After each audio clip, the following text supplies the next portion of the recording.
Magandang umaga, kabayan. Sa probinsya na Magante ay may isinasa pagpuputol ng mga kahoy.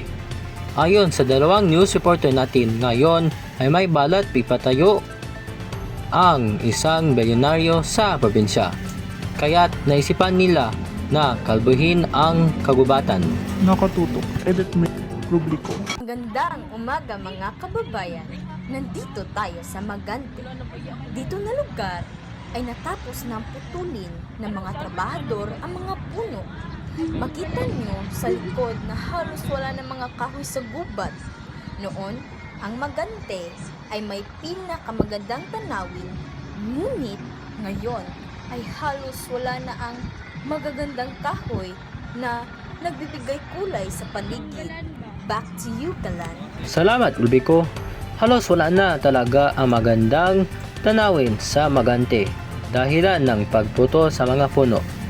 Sa isang bahagi kung saan ginagawa pa ang pagpuputol ng mga puno ay nandoon si Joanna Vince Villarin para subaybayan tayo kung ano ang nangyayari. Salamat, Kalan. Nandito nga tayo sa ibang parte ng Magante kung saan sinasagawa na nila ang kanilang proyekto. Makikita sa likod ang mga trabahador na nagsisipag para putulin ang mga puno. Samahan niyo kung tanungin ang isa sa mga nag-handle sa proyekto. Sir, ano nga ba ang gagawin niyo dito? Hindi ba may mga hindi magandang epekto ang pagkawala sa mga kahoy? Kaya mag ay nagsusunod sa utos ng may-ari. Hindi ko masabi sa inyo kung ano ba talaga ang gagawing proyekto ng may-ari. Sa ngayon, inuna muna namin sa putulin ang mga kahoy para sa proyekto at dulot ng hindi magaganda sa kalikasan. Back to you, Galan. Salamat, Villarin.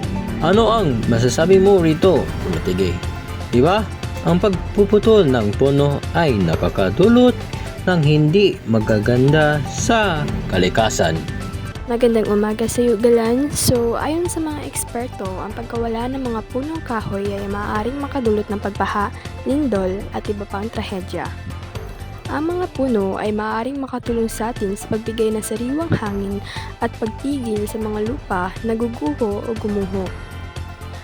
Ang mga punong kahoy ay kumukuha ng CO2 o carbon dioxide.